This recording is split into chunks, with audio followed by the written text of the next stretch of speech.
Sieste terminée pour Benjamin. Épuisé physiquement, le jeune aventurier de Koh Lanta, le feu sacré a pris la décision d'abandonner définitivement le jeu de TF1. Il s'en est expliqué auprès de Télé Loisirs.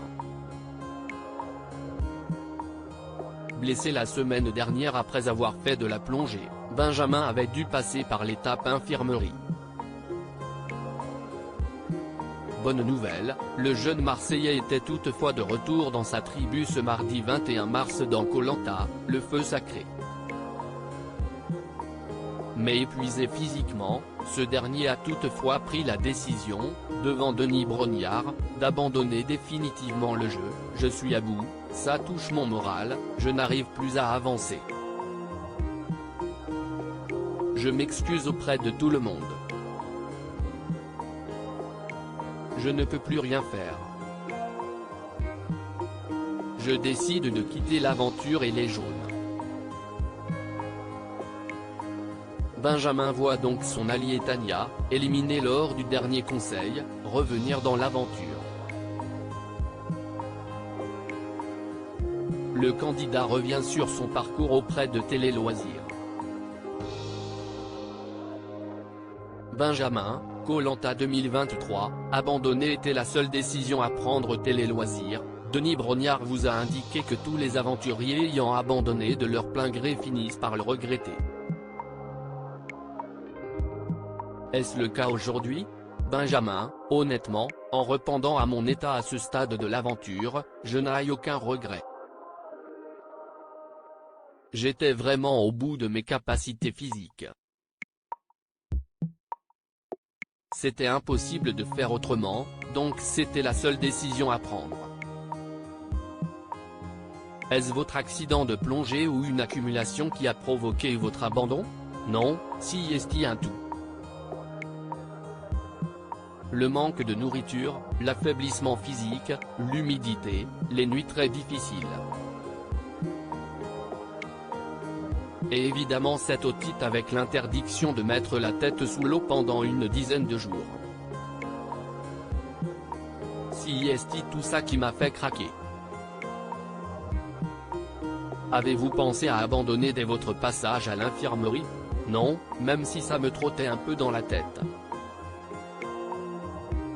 L'abandon était quand même, à ce stade, la dernière des options. Benjamin, Koh Lanta, le feu sacré, j'étais très content du retour de Tania. N'avez-vous pas tout de même une pointe de déception alors que vous prouvez pleinement à vos coéquipiers votre valeur, en les aidant à faire les nœuds pour l'épreuve du radeau? Dans les derniers épisodes, Sieste vrai que je commence à me dévoiler et à prouver mon utilité. Mais non, j'étais épuisé physiquement. Des aventuriers ont-ils tenté de vous faire changer Davis? Oui, ils ont essayé de trouver des arguments pour me convaincre de rester. Mais ils ont vite vu que dans ma tête, la décision était prise. J'étais sûr de moi, il n'y avait plus rien à faire. Ils ont été bienveillants et ont compris ma décision. Êtes-vous au moins satisfait de céder votre place à votre allié, Tania? Partir était déjà, en soi, une libération. Mais évidemment j'étais très content du retour de Tania. J'étais le seul allié de Tania sur Koh Lanta, le feu sacré. Contrairement à Tania, étiez-vous tout de même davantage intégré dans votre première équipe jaune? Oui, je parlais à tout le monde et j'étais plutôt bien intégré dans l'équipe. Contrairement à Tania qui, elle, parlait à peu de monde dans la tribu. Je passais le plus clair de mon temps avec elle. J'étais un peu son seul allié. Que pensiez-vous de votre nouvelle équipe? Là encore je m'entendais bien avec tout le monde mais je me sentais plus à l'aise niveau stratégie. Avec cette recomposition, les anciens jaunes étaient en supériorité numérique donc j'étais assuré d'aller à la réunification.